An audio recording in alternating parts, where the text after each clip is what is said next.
Welcome to IBTV. రైతాంగానికి ఇచ్చిన హామీలను కాంగ్రెస్ ప్రభుత్వం అమలు చేయలేదని సిపిఎం జిల్లా నేత ఎండి దావుద్ మండిపడ్డారు. 2 లక్షల లోపు అప్పు ఉన్న వారికి మాత్రమే రుణమాఫీ వర్తిస్తుందని ప్రకటించడం వల్ల రైతులు లక్షల రూపాయల వడ్డీలను తెచ్చి భారం మోయాల్సి వస్తుందన్నారు. 2 లక్షలకు పైగా అప్పు ఉన్నవారు మాఫీకి అర్హులు కాదన్న ప్రకటనకు రైతులు ఆందోళన చెందుతున్నారని అన్నారు.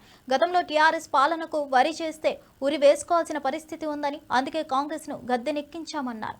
కానీ ఇప్పుడు కాంగ్రెస్ ప్రభుత్వం క్వింటాలకు 5,000 రూపాయలు బోనస్ ఇస్తామని చెప్పినా ఇప్పటి వరకు పూర్తిగా చెల్లించలేదని విమర్శించారు. ధాన్యం కొనుగోలు కేంద్రాలు దారుణంగా ఉన్నాయని, రైతులు నష్టపోతున్నారని ఆరోపించారు. రైతులకు న్యాయం చేయాలంటూ ప్రభుత్వంపై ఆగ్రహం వ్యక్తం చేశారు. కాంగ్రెస్ అధికారంలో వచ్చి 2 సంవత్సరాలు కావస్తున్న రైతులకు రుణమాఫీ 2 లక్షల లోపు రుణాలు చేస్తారని చెప్పేసి ఆదమర్చినటువంటి ప్రభుత్వం, అదేవిధంగా ఈ మధ్యకాలంలో వేసవి సీజన్లో అకాల వర్షాలు, రాళ్ల వర్షాలు పడి మొత్తంగా కూడా ధాన్యం మొత్తం రాలిపోవడం కారణంగా పంట నష్టపరిహారం చెల్లిస్తా అని చెప్పేసి అప్పుడు కూడా కేటాయించాలని చెప్పేసి కూడా చెప్పడం జరిగింది. అయినప్పటికీ ఇంతవరకు బ్యాంకులలో వేస్తారని చెప్పేసి రైతులు ఎదురు చూస్తున్నారు. కానీ కొంతమంది ప్రవర్తన ఏంటంటే చెక్కుల రూపంలో ప్రతి రైతుకు చెక్కు రూపంలో ఇవ్వాలని చెప్పేసి అనుకుంటున్నారని కూడా తెలిసింది. కానీ అయినా కూడా అది కూడా ఇంతవరకు తీసినటువంటి పరిస్థితి లేదు.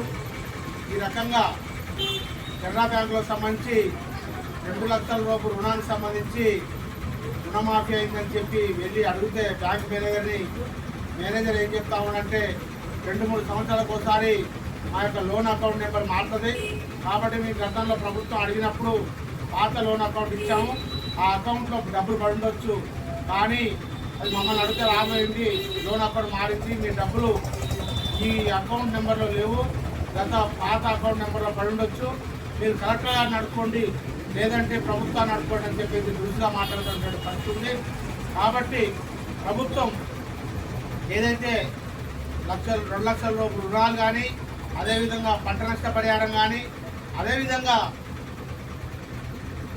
టీఆర్ఎస్ గవర్నమెంట్ ఉన్నప్పుడు కేసీఆర్ గారు వరి వేస్తే ఉరి అని చెప్పి అనడం కారణంగా రైతాంగం మొత్తం కూడా ప్రజలందరూ కూడా మూకుమ్మడిగా టీఆర్ఎస్ ప్రభుత్వాన్ని గద్దెదింపి కాంగ్రెస్ ప్రభుత్వాన్ని అధికారంలో తీసుకొస్తే ఈరోజు సన్న ధాన్యానికి 5,000 రూపాయలు బోనస్ ఇస్తా అని చెప్పేసి కూడా అది పూర్తిగా చెల్లించకుండా తాత్పర్యం చేస్తూ ఉన్నారు.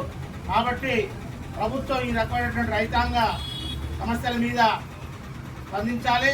లేని పక్షంలో అఖిల పక్షాలన్నింటినీ కలుపుకొని, రైతాంగాన్ని కలుపుకొని మొత్తం జిల్లా వ్యాప్తంగా ఈ యొక్క ధర్నా కార్యక్రమాలు చేసి ఆందోళన కార్యక్రమాలు చేపడతామని చెప్పేసి కూడా ప్రభుత్వాన్ని ఈ సందర్భంగా హెచ్చరిస్తాం.